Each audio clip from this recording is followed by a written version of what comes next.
There's a kind of focus most people never find. Not because they're lazy, not because they lack ambition, but because they've been taught that discipline is loud, that it requires force, rules, systems stacked on systems. And so they burn out before they even begin. Real focus doesn't announce itself. It doesn't need to. It grows in silence, in the small choices no one sees, in the moments when the world is screaming for your attention and you quietly choose otherwise. By the end of this, you'll understand why the loudest discipline rarely lasts and what actually builds the kind of focus that holds, even when everything around you is falling apart. Most of us live inside a noise we don't even notice anymore. Notifications, headlines, tabs open we forgot about 3 hours ago, a playlist we're not really listening to, a thought we can't quite finish because another one interrupts. And we tell ourselves we're fine, we're multitasking, we're staying informed.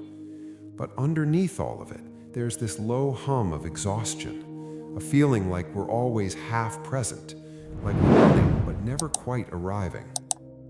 You sit down to work and 20 minutes disappear before you even start, not because you're distracted on purpose, but because distraction has become the baseline, the air you breathe. And when people talk about focus, they usually offer the same advice. Delete apps, block sites, wake up at 5 a.m., build a morning routine so rigid it feels like boot camp. It works for a week, maybe 2. Then life gets messy. You miss a day, then another, and the whole thing collapses because it was held together by willpower. And willpower is the most unreliable fuel there is. Here's what most people don't realize. Discipline isn't about forcing yourself harder. It's about removing the need to force at all. The people with the deepest focus aren't constantly battling themselves. They've just made silence normal. They've built an environment, a rhythm, where distraction isn't everywhere, so focus doesn't have to be a war. Think about a monk in a monastery. They're not more disciplined because they have stronger willpower. They're more disciplined because the whole structure of their life removes the 1,000 tiny choices that drain everyone else. They don't scroll, not because they resist it every day, but because the phone isn't there. That's the quiet part no one talks about. Real discipline isn't loud, it's architectural. And this is where most people get stuck. They try to build focus inside the same chaotic environment that's been eroding it for years. They want to meditate for an hour in a room with their phone 3 feet away. They want to write deeply while 12 tabs hum in the background. It's like trying to sleep next to a highway and wondering why rest never comes. You can have all the discipline in the world, but if your environment is built for distraction, you'll spend your whole life fighting, and fighting wears you down. The truth is, willpower fades, motivation comes and goes, but environment is always working, quietly in the background, shaping what feels easy and what feels hard. If focus feels like a constant battle, it's not because you're weak, it's because you're trying to swim upstream in a river you built yourself. So what actually works? Not another system, not another app, just one small shift, one that changes everything without feeling like a fight. Make silence the default. Not silence as in monasticism, not silence as in no music, no people, no life. Silence as in your attention isn't constantly being bid for. Start with one space, one time, one corner of your day where the noise simply isn't invited. Maybe it's the first 30 minutes after you wake up.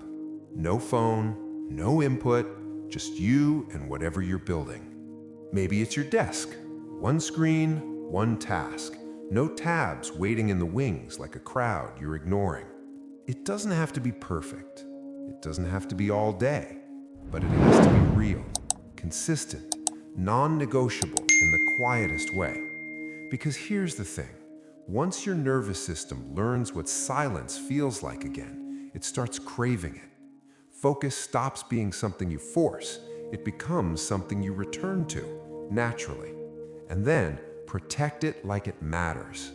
Not with aggression, not with guilt when you slip, but with the same calm clarity you'd use to close a door when you need to think. You don't announce it, you don't make it a performance, you just do it. When the notification comes, you let it sit. When the urge rises to check, refresh, compare, you notice it and let it pass. Not because you're resisting, but because you've already chosen what matters more. This is the part people misunderstand. They think discipline is about saying no over and over until it hurts. But real discipline is about saying yes to one thing so clearly that the no becomes automatic. You're not fighting distraction, you're just elsewhere, already gone, deep in something that matters.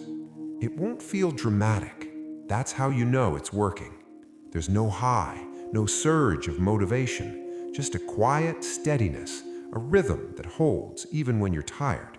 You sit down and the work starts, not because you hyped yourself up, but because this is just what happens now, in this space, at this time. That's unyielding focus. Not loud, not flashy, just there, consistent, like a heartbeat. The world will keep being noisy, it's not going to stop. But you don't have to live inside that noise.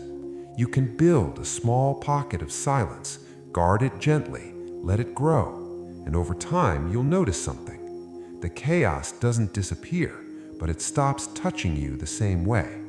You move through it differently, calmer, clearer, like someone who knows where they're going. Maybe the real discipline isn't fighting harder. Maybe it's just learning to hear yourself again. What would change if you stopped trying to focus everywhere and just focused somewhere?